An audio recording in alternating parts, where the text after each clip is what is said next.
a direct personal experience and relationship with God.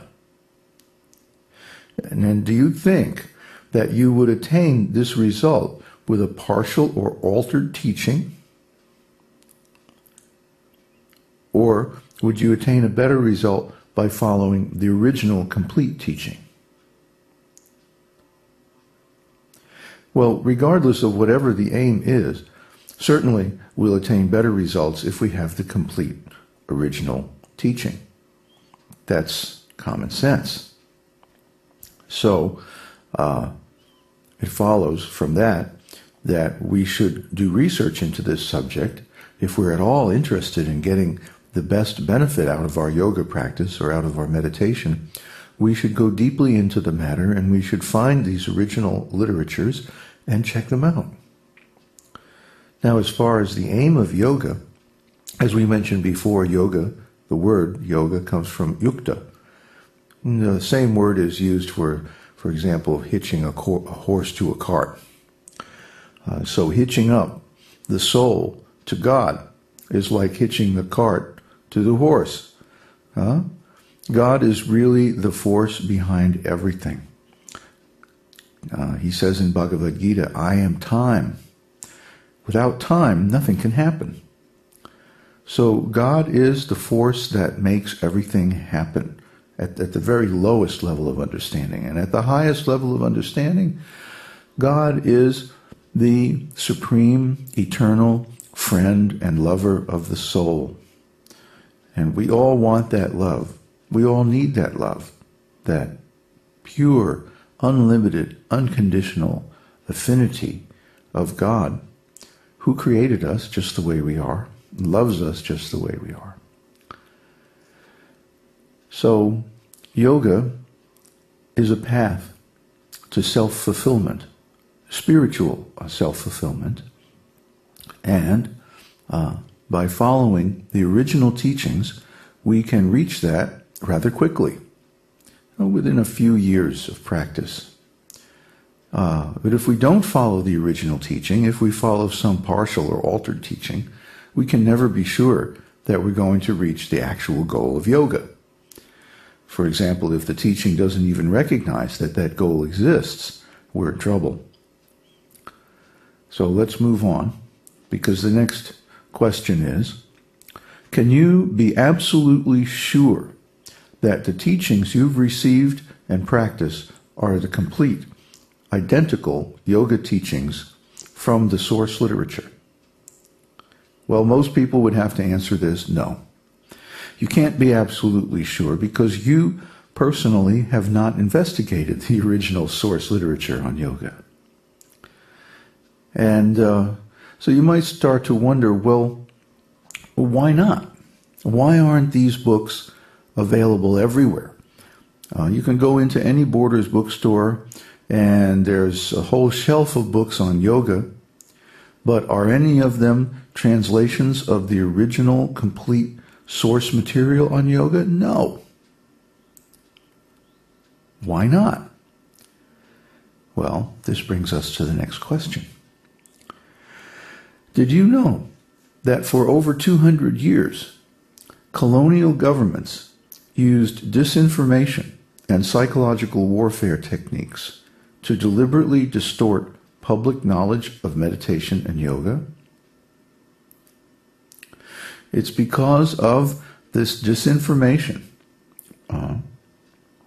that almost everyone in the West has an incomplete and inaccurate picture of yoga.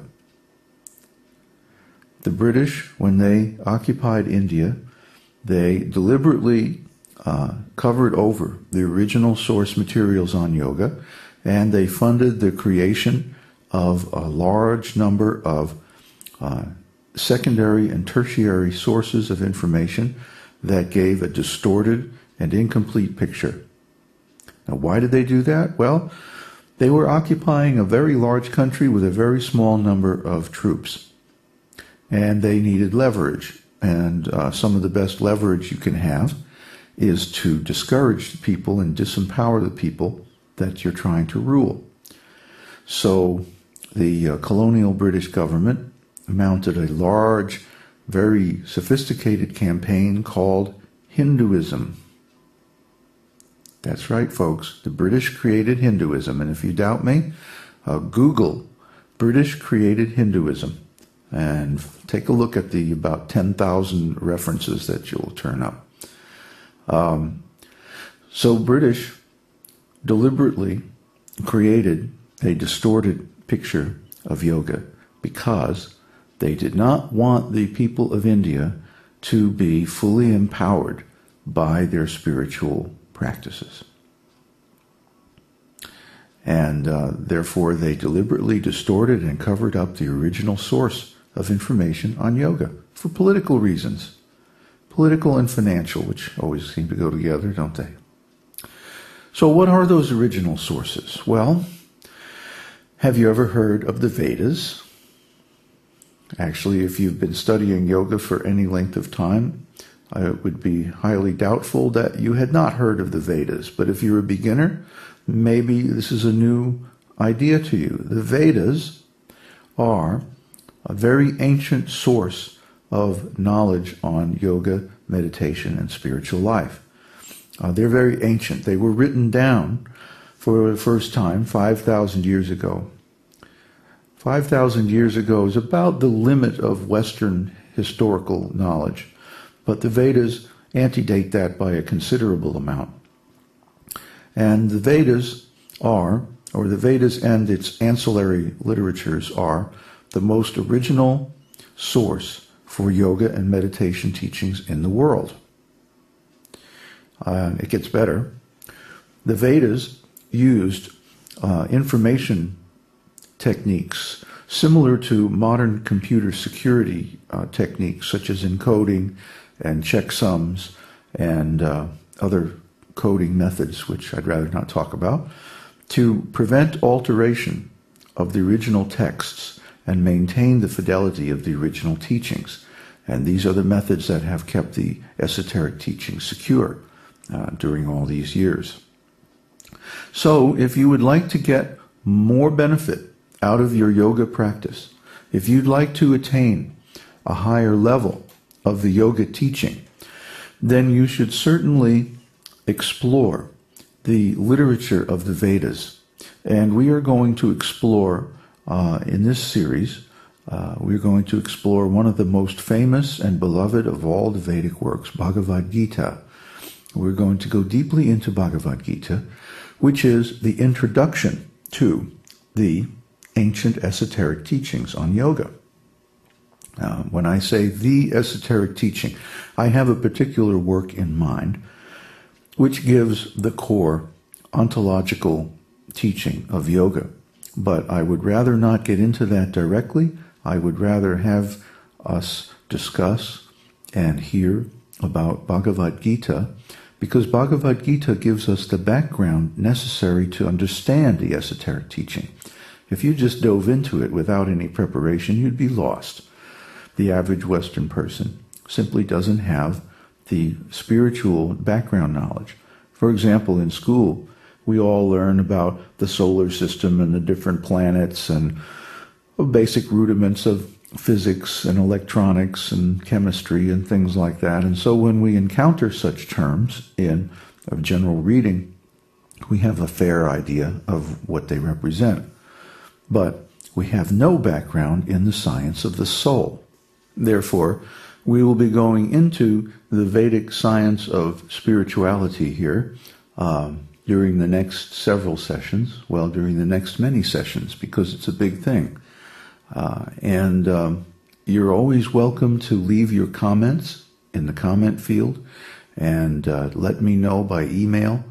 Some of the feeds give an email address, and I need your feedback to keep us on course here. So stay tuned, and we'll go deeper into the esoteric teaching to find your perfect body.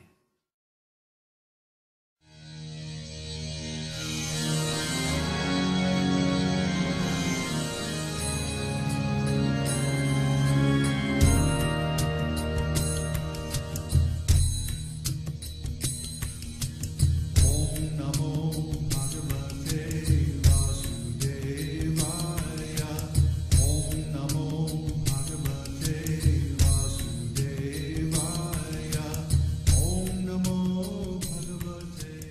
We hope you've enjoyed this edition of My Perfect Body.